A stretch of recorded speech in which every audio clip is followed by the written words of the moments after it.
แล้วก็เปิดแต่เฉพาะปีนะครับคือของเก่าที่แล้วแต่จะเปิดใจเนาะหน้าแต่ตัวผ้าตัวตัวดอกนะครับตัวเปิดเป็นหัวเด้อ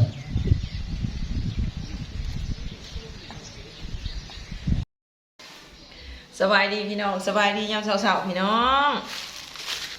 มื้อนี้ก็สิมาเป็นสร้างอีกน้อยหนึ่งพี่น้องเลยรีโมทรีโมทรถรีโมทกระแจรถเบิดทางพี่น้องเลยมันหมดมันบีบบ่ได้ติดจักกับฐานมันอ่อนพี่น้องเลยติดจักก็ยากก็เลยสิมาซื้อทานรีโมทมาพี่น้อง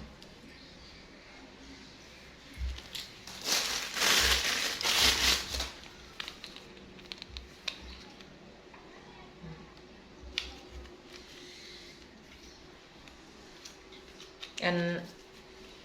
ถามว่าเอาไปใส่อยู่หาดให้เขาเจ้าเฮ็ดให้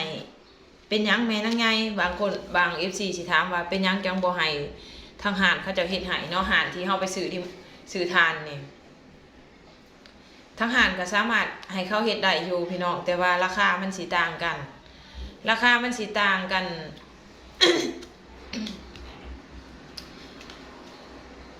ถ้าเฮาเอา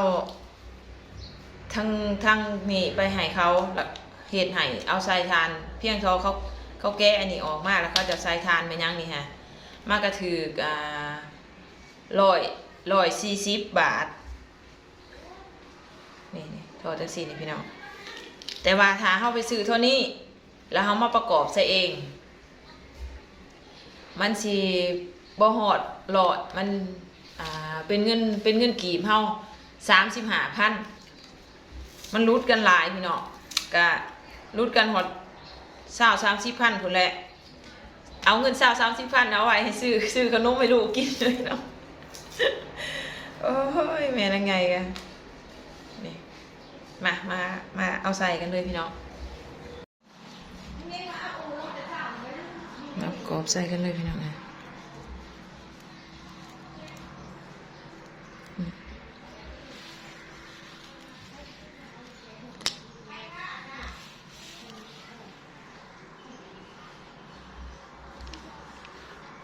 บ่เห็นเนาะนี่มันอาจจะเป็นแบบนี้พี่น้องถ้ากองมั่วกองยังก็ต้องขอโทษก็ไปหลายๆ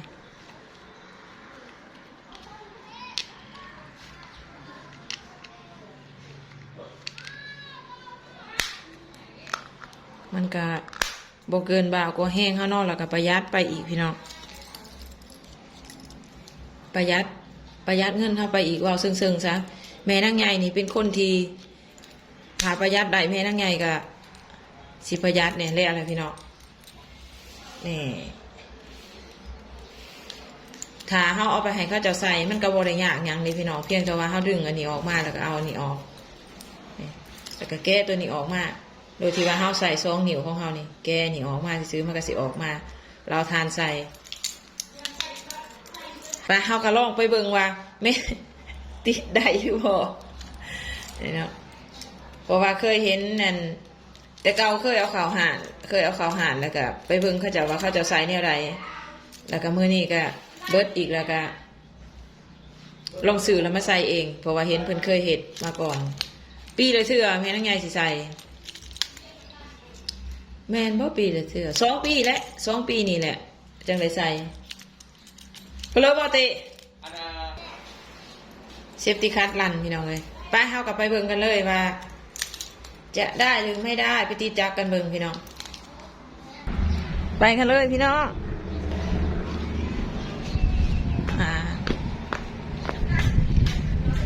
ฮะมันลั่นลงอีกแล้วบอเบิ่งหมอได้นี่ก่อนเบิ่ง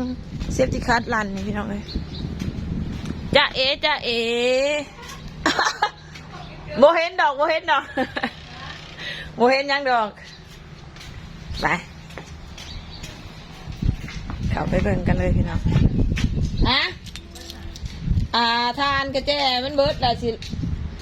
เอามาใส่เองมันรุดราคาลงอีกแล้วใส่เองมันสีเห็ดได้หรือบ่นี่ไปเด้อได้เซยพี่น้อง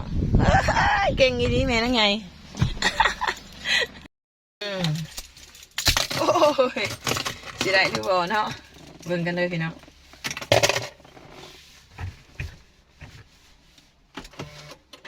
ว้าว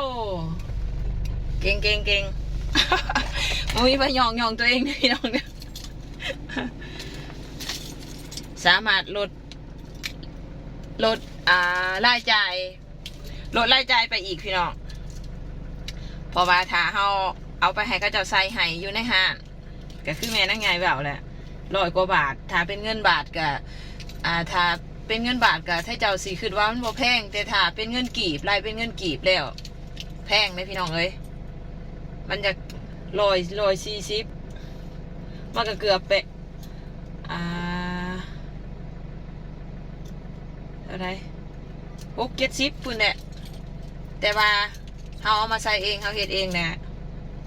มีแต่30,000 กีบ35,000 กีบเหมาะได้เลยพี่น้อง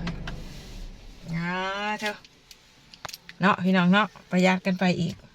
ไปลงหลังจากนั้นก็มื้อนี้วันศีลพี่น้องเอ้ยสิพากันไปทำบุญไปกับน้องสาว2 คนแล้วก็ร้านแน่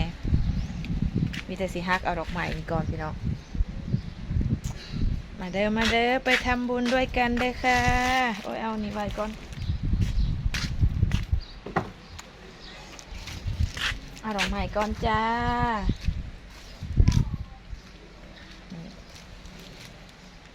เพิ่นว่าปิดดอกไม้ก็เอาดอกจุ่มๆแน่พี่น้องเอามอกันส่วนคันหมักเบ่งค่ะสิไปซื้อเอาไปบูชาเอาอยู่ที่วัดเอาพี่น้องแต่ว่าดอกไม้นี่แม่นางไงสิมัดใส่ต้นเพราะว่าสิเฮ็ดต้นแน่พี่น้องเอ้ยวันนี้วันศีลพี่น้องผ้านี่เอามาแต่ย่ามหนาวนี่ก็ถือโอกาสตุ่มเลยพี่น้องเอ้ย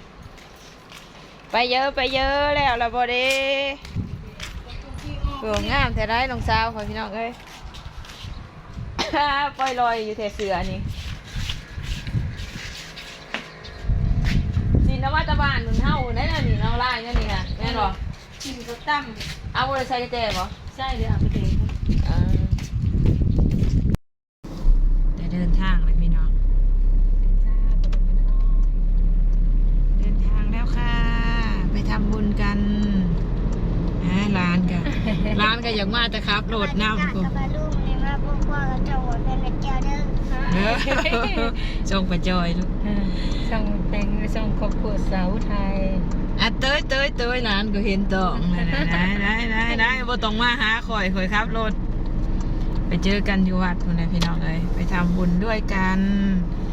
ดนถ้าไปเทื่อนึงเนาะเดือนนึงไปเทื่อนึง2 เทื่อพอสั่งยานบุญเก่าเบิดแล้วพอได้สั่งบุญใหม่ไว้พี่น้องเอ้ย พี่น้องเพิ่นว่าคนที่สนุกสุขสบายในศาสตร์นี่ถือว่ายังใส่บุญเก่า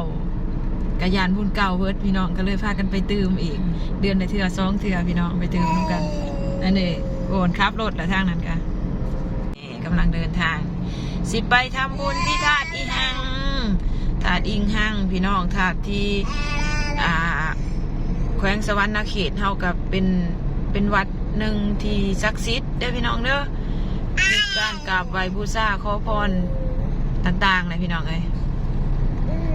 เอาก็ได้เข้ามาฮอดหน้าวัดเด้อพี่น้องก็มีประชาชนเพิ่นได้เฮ็ด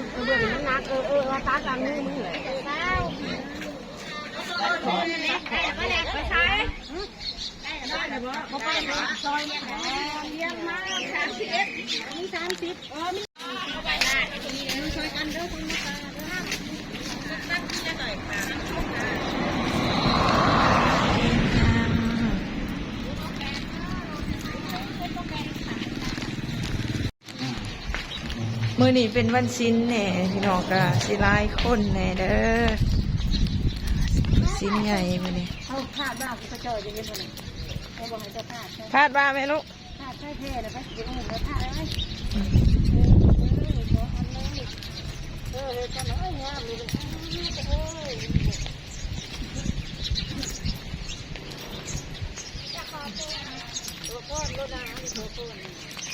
ว่าจะเลยก็หลังจากที่บูชาพระธาตุอีหั่งแล้วก็